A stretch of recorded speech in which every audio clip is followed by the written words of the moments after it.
নবীজি পাক সাল্লাল্লাহু আলাইহি ওয়াসাল্লাম কিভাবে মাতৃগর্ভে এসেছেন এই কথাটা আমি জানিয়ে দিতে চাই। আমল করার ফায়দাটা, ইন্সপিরেশনটা জোগানোর জন্য আমি এতগুলি কথা বললাম। তো আমি যেটা বলতে চাচ্ছি সেটা হলো নবীজি পাক সাল্লাল্লাহু আলাইহি ওয়াসাল্লাম কেমন করে এসেছেন, এটার ব্যাপারে প্রায় 30-35টি হাদিস শরীফ এসেছে। নবীজি পাক সাল্লাল্লাহু আলাইহি সাল্লাম আমাদের মতো বাবার ঔরসে মায়ের সাথে মিলনের মধ্যে আসেন নাই। সুবহানাল্লাহ। কিভাবে এসেছেন?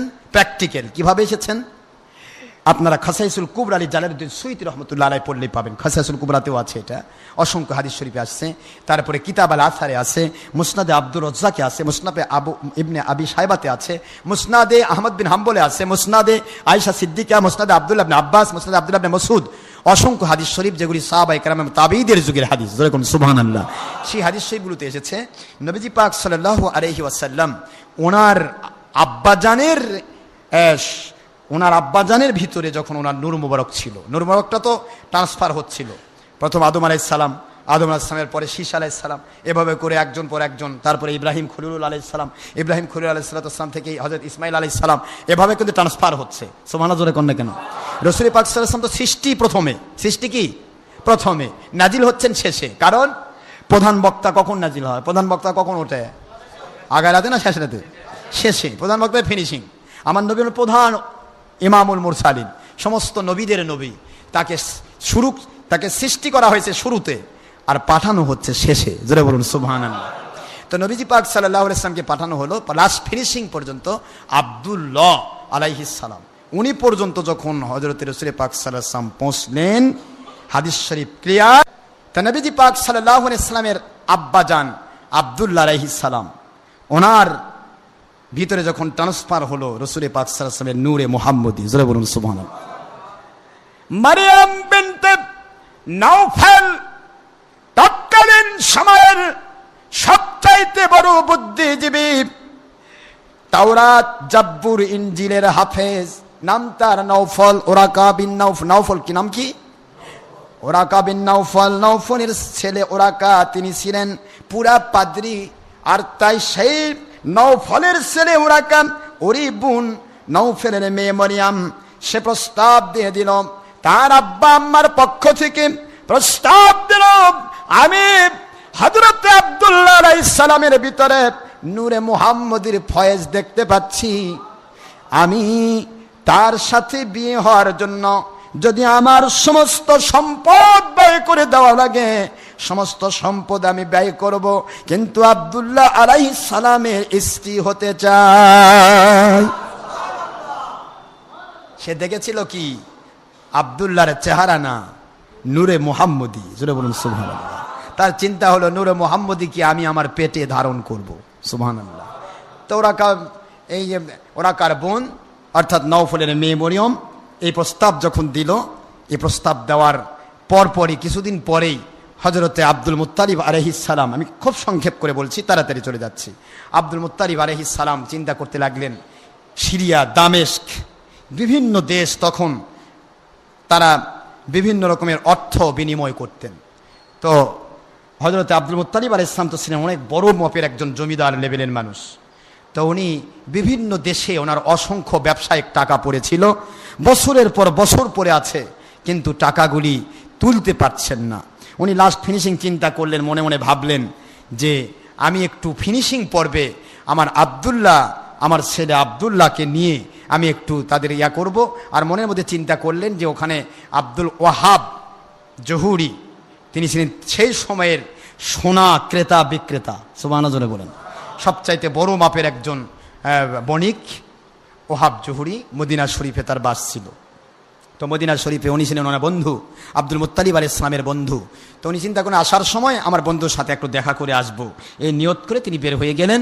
আব্দুল মুত্তালিব আলাইহিস সালাম বলেন, আমি নিজে আমার ছেলে আব্দুল্লাহ আলাইহিস সালামকে নিয়ে যখন আমি চলে গেলাম ওই সমস্ত এরিয়ায়, সিরিয়াতে, দামেস্কে, তারপরে বিভিন্ন আরব লীগের যত দেশ আছে, সমস্ত দেশে যখন আমি যাতায়াত করতে লাগলাম, দেখতে পেলাম সিরিয়া, দামেস্ক যে এলাকায় আমার অর্থগুলি বছরের পর বছর আমার সমস্ত অর্থগুলি পড়ে আছে, কেউ দেয় না, বকেয়া ফেলে রেখেছে, ব্যবসায়িক মাল আমার আব্দুল্লাহ আলাইহিস সালামকে নিয়ে যাওয়ার পর আল্লাহ কুদরতওয়ালা কি যে বরকত দান করেছেন। সমস্ত যত রকমের সমস্ত পাওনাদার আমার আব্দুল্লাহর দিকে তাকায়া মুহূর্তের ভিতরে তাদের পাওনাগুলি আমাদের দেওয়া শুরু করে দিল। সেই সময় লক্ষ লক্ষ দিনার দিরহাম সমস্ত বকেয়া মালগুলি উঠায় নিয়াম আমি যখন মরুভূমির উপর দিয়ে মদিনার দিকে যাওয়া শুরু করে দিলাম উটের পিষ্টে, লক্ষ্য করে দেখি 1 নয় 2 নয় 217 বেশি যুবক তরুণেরা কিশোরেরা, অনেক বড় বড় যুবক হাতের মধ্যে নাঙ্গা তলোয়ার নিয়ে, কুশমুক্ত তলোয়ার নিয়ে আমাদের 4 সাইডে আমাদেরকে ঘেরাও করে ফেললাম।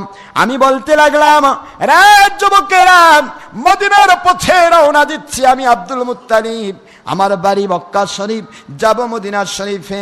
আমার যত টাকা আছে পয়সা আছে, সমস্ত টাকা পয়সাগুলি যদি তোমরা নিতে চাও, এগুলি যদি তোমাদের মূল টার্গেট হয় নিয়ে নিতে পারো, কিন্তু আমাদের উপরে কোনো আক্রমণ করবে না। সমস্ত যুবক বলতে লাগলো, রে বুড়ো, আপনি জানেন আপনার এই ছেলে আব্দুল মুত্তালিব আলাইহিস সালামও জানতেন আব্দুল্লাহ আলাইহিস সালামের ভিতরে আছে নূরে মুহাম্মাদুর রাসূলুল্লাহ সাল্লাল্লাহু আলাইহি ওয়াসাল্লাম। ওরা বলতে লাগলো, আমরা ইহুদিদের পক্ষ থেকে নাজিল হয়েছি, আপনাদেরকে ঘেরাও করছি। কেন ঘেরাও করলাম? যেই মানুষটির ভিতরে নূরে মুহাম্মদী আছে, নূরে মুহাম্মদী থাকার কারণে সমস্ত বকেয়া টাকা আপনি মুহূর্তের মধ্যে পেয়েছেন। এরপরেও ওই নূরে মুহাম্মদীকে নিয়ে যদি মদিনাতুল মুনাওয়ারায়, মদিনাতে চলে যান, মদিনার নাম ছিল তখন ইয়াসরেব, নাম কি ছিল? ইয়াসরেবে যদি চলে যান, তাহলে এই মানুষটি নূরে মুহাম্মদী, এই নূরে মুহাম্মদী আমরা তাওরাতে পড়েছি, আমাদের পাদ্রীরা পড়েছে, আমাদের সমস্ত বড় বড় পাদ্রীরা তারা পড়েছে। মদিনার ওহাব জহুরীর মেয়ের মধ্য দিয়া এই নূরে মুহাম্মদী মুহাম্মদুর রাসূলুল্লাহ সাল্লাল্লাহু আলাইহি ওয়াসাল্লাম পৃথিবীর বুকে তাশরিফ নেবেন। আমাদের ইহুদিদের টার্গেট নূরে মুহাম্মদী বহনকারী মানুষটিকে খুন করা, ওনাকে আমরা খুন করে দিব, নূরে মুহাম্মদী আমরা বহন করতে দেব না। এই মুহূর্তে হযরত আব্দুল মুত্তালিব আলাইহিস সালাম বলেন, আমি শুধুমাত্র চিন্তা করলাম, একটু চিন্তা করলাম, এই মুহূর্তে আমার করণীয় কি? চতুর্দিকে 200 বেশি বড় বড় যুবকেরা তারা তলোয়ার নিয়ে দাঁড়িয়ে গেছে, আমার আব্দুল্লাহ আলাইহিস সালামকে খুন করে ফেলবে। কি করণীয়? করণীয়র চিন্তা করার না করে আমার চিন্তার দিকে কোন রকমের কোনো প্রকার সুযোগই থাকলো না। লক্ষ্য করে দেখি বিকট একটা আওয়াজ হলো, আসমানি জগৎ থেকে একটা বিশাল বড় আওয়াজ হয়ে গেল। ওই আওয়াজের তাড়নায় আব্দুল্লাহ আলাইহিস সালাম আর আমি আব্দুল মুত্তালিব, আমাদের কোনো ক্ষতি হলো না। 200 জন যুবক তলোয়ার ফেলে দিয়া মুহূর্তের ভিতরে মাটির উপর গড়াগড়ি করে মারা গেল। আরো জোরে বলেন আল্লাহু আকবার। নূরে মুহাম্মদীকে হেফাজত করবেন আমার আল্লাহ। কে ঠেকাতে পারে? কে ঠেকাবে? আব্দুল মুত্তালিব আলাইহিস সালাম ভাবলেন, বুঝতে পেরেছি এটাই আমার সবচাইতে বড় প্লাস পয়েন্ট। আজকে যে আখেরি রসুল দুনিয়াতে আসবেন, আখেরি রসুলের মায়ায় পড়ে রে, মমতায় পড়ে, ওই তাসিরে আজকে আমার সমস্ত পাওনাগুলি আমি পেয়ে গেলাম। আর দেরি নয়, তাড়াতাড়ি করে তিনি চলে যেতে লাগলেন মদিনায় ওহাব জহুরীর বাড়িতে। ওহাব জহুরীর বাড়িতে যাইয়া দেখতে পান ওহাব জহুরীকে ডাক দেওয়া হলো, বন্ধু রে, এই মুহূর্তে তুমি কোথায়? সেই কতদিন আগে বন্ধুত্ব, একসাথে ব্যবসা করতাম, বাণিজ্য করতাম, এখন তুমি কোথায়? ওহাব জহুরী বের হয়ে আসলো, বন্ধু আব্দুল মুত্তালিব আলাইহিস সালাম, আপনার সাথে বন্ধুত্ব এখনো কেটে যায় নাই, ব্যবসা বাণিজ্যের তাড়নায় 2 জন 2 দিকে আমরা এঙ্গেজ হয়ে গেছি, বন্ধ হয়ে গেছি, কিন্তু বন্ধুত্ব তো আমাদের রয়ে গেছে। বসুন। দহলিজে বসতে দেওয়া হলো। বন্ধুর কাছে বলা, বন্ধু আমি দেখতে পেয়েছিলাম সেই সময়ে তোমার একটা সুন্দর ফুটফুটে কেবলমাত্র পা হাঁটি হাঁটি পা ছোট্ট একটা সন্তান দেখেছিলাম, নাম ছিল আমিনা, এখনো কি আছে? সে মেয়েটা কোথায়? মেয়েটা কোথায়? হযরতে আব্দুল মুত্তালিব আলাইহিস সালামের কথায় ওহাব জুহরি বলে, বন্ধু আমার মেয়ে মা আমিনা এই মুহূর্তে এখনো তিনি কি কাজে ব্যস্ত আছে আপনাকে বললে হয়তো বিশ্বাস করবেন না। আমার আম্মা জান আমিনা আলাইহাস সালাম তিনি ঘরের অন্ধকারে এখনো বসা, এখনো তাওরাত ইনজিল জবুর কিতাব সামনে নিয়ে আজকে আমাকে বলতেছিলেন, আব্বা জান আজকে তো সেই রাত যে রাতে আমিনা নামের মেয়ের মধ্য দিয়ে আজকের সেই রাত নূরে মুহাম্মদুর রাসূলুল্লাহ ট্রান্সফার হয়ে যাবে। ও আব্বা, আমি কি সেই আমিনা হতে পারবো যে আমিনা নূরে মুহাম্মদী বহনকারী হবে, নূরে মুহাম্মদী গ্রহণ করার সুযোগ পাবে?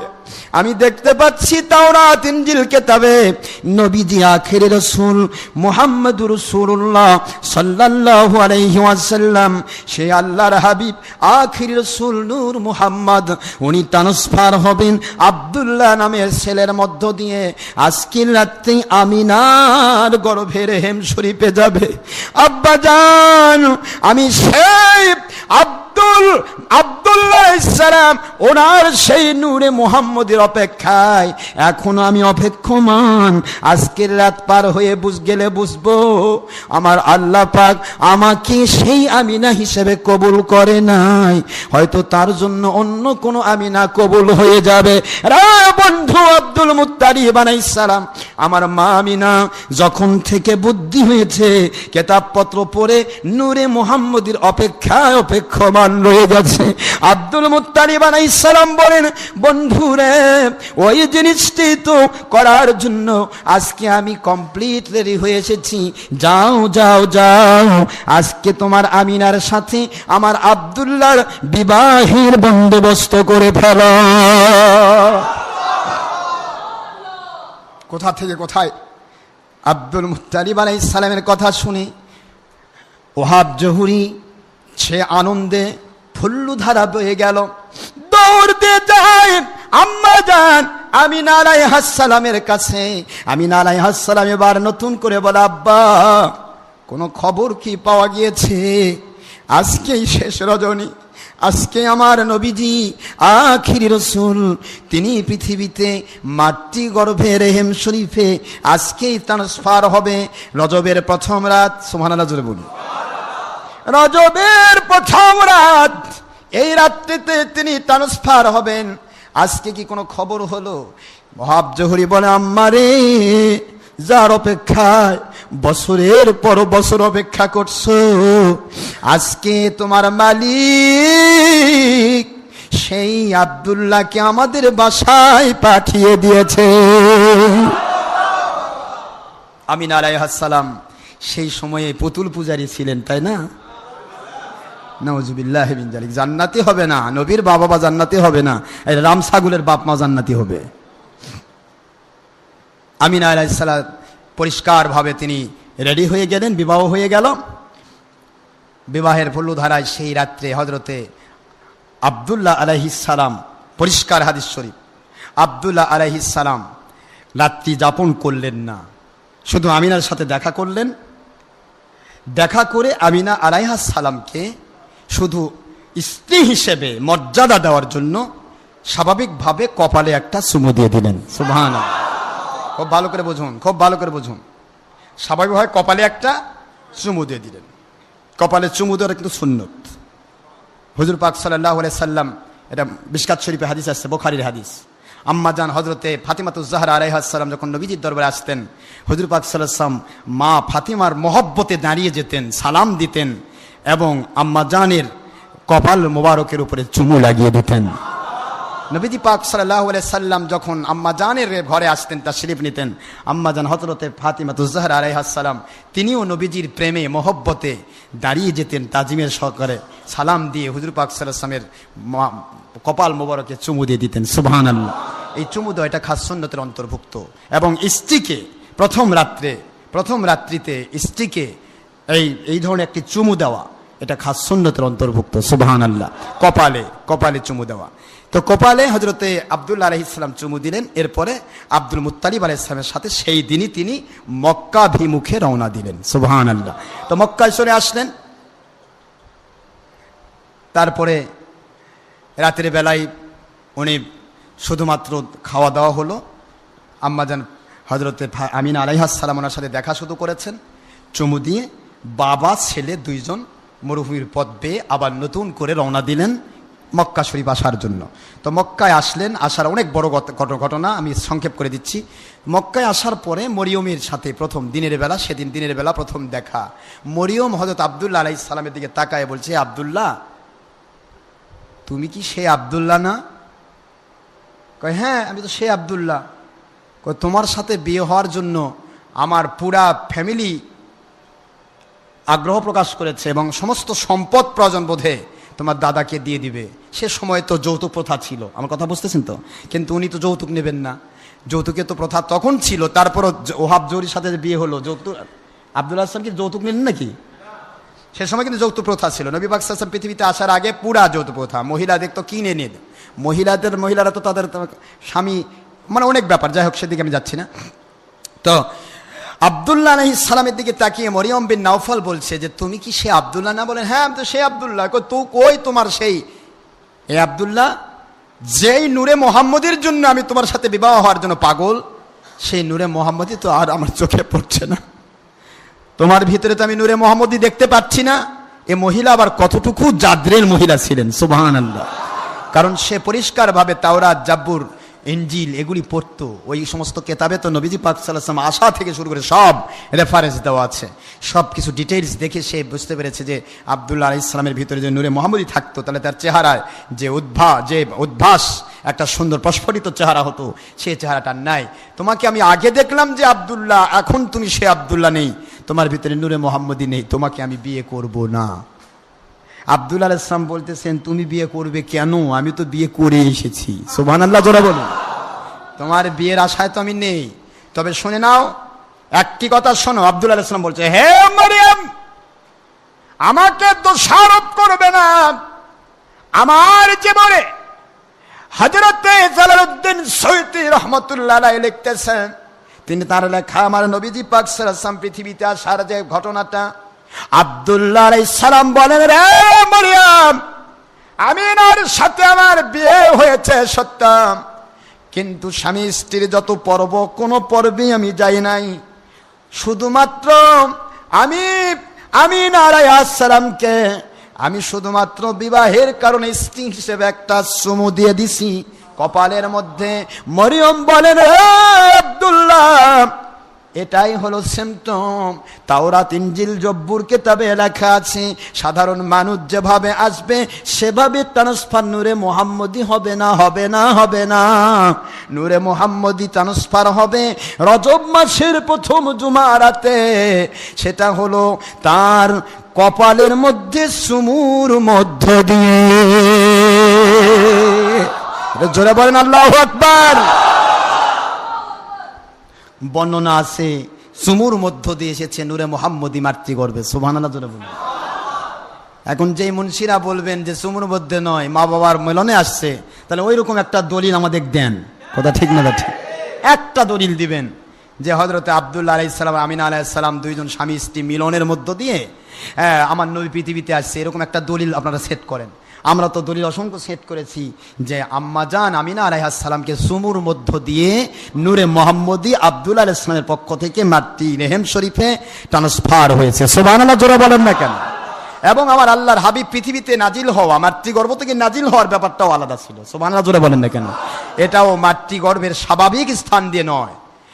প্রায় 30টি হাদিস শরীফ এসেছে আমার নবীজি পাক সাল্লাল্লাহু আলাইহি ওয়াসাল্লাম আমার আমিনা আলাইহাস সালামের পাঁজরের সাইড দিয়ে নূরে মুহাম্মদী কুদরতিভাবে আল্লাহর পক্ষ থেকে পৃথিবীতে তাশরিফ নিয়েছেন। সুবহানাল্লাহ, জোরে বলেন না কেন? যাই হোক, এগুলি হলো সবকিছু নির্ভরযোগ্য সূত্র। তবে আজকে আমি লাইলাতুর রগায়েবের ব্যাপারটা আমি বললাম এই জন্য যে লাইলাতুর রগায়েব এই রাত্রি নবী পাক সাল্লাল্লাহু আলাইহি ওয়াসাল্লাম মাতৃগর্ভে আম্মাজান আমিনা আলাইহাস সালাম ওনার রেহেম শরীফে ট্রান্সফার হয়েছেন, স্থানান্তরিত হয়েছেন সুমুর মধ্য দিয়ে হযরত আব্দুল্লাহ আলাইহিস সালাম ওনার কপাল মোবারক থেকে। জোরে বলুন সুবহানাল্লাহ। আসুন মহান আল্লাহ পাক আমাদেরকে বুঝবার তৌফিক দিন, সত্যিকারের ইতিহাস, সত্যিকারের ইসলাম জেনে নবীজি পাক সাল্লাল্লাহু আলাইহি ওয়াসাল্লাম সম্পর্কে সঠিক আকীদা পোষণ করে নামাজ, রোজা, হজ, যাকাত সহ সকল আমলগুলি সঠিকভাবে পালন করার তৌফিক আল্লাহ পাক আমাদেরকে দান করুন। আজকে আপনারা যারা এসেছেন রাত্রিটা জাগরণ করুন। আমি আবারও বলছি, ইমাম আহমদ বিন হাম্বল রাহমাতুল্লাহ আলাইহি কিয়াসি মাসলায় বলেছেন, সবই কদর, শবে বরাত, লাইলাতুল মেরাজ, যত রকমের রাত আছে সমস্ত রাত সারা রাত জেগে রাখলে যেরকম ফজিলত, তার চাইতে অনেক অনেক গুণ বেশি ফজিলতের রাত হচ্ছে লাইলাতুর রগায়েবের রাত। জোরে বলুন সুবহানাল্লাহ। আল্লাহর হাবিব হুজুর পাক সাল্লাল্লাহু আলাইহি ওয়াসাল্লাম পৃথিবীতে না আসলে কদর পাইতাম না, শবে বরাত পাইতাম না, শবে মেরাজ পাইতাম না, আমরা নামাজ, রোজা, হজ, যাকাত কিছুই পাইতাম না, দুই ঈদ পাইতাম না, এমন কি কোরআন শরীফ ও লাউহে মাহফুজে থাকতো, নাজিল হতো না। জোরে বলুন সুবহানাল্লাহ। আসুন মহান আল্লাহ পাক আমাদের সবাইকে আল্লাহর সন্তুষ্টির জন্য সত্যিকার ইসলাম মানার তৌফিক দান করুন। হক্কানি আলেম ওলিয়া ওলিদের সোহবত নিয়ে তাদের কাছে তওবা করে সত্যিকার আল্লাহ হওয়ার তৌফিক দান করুন।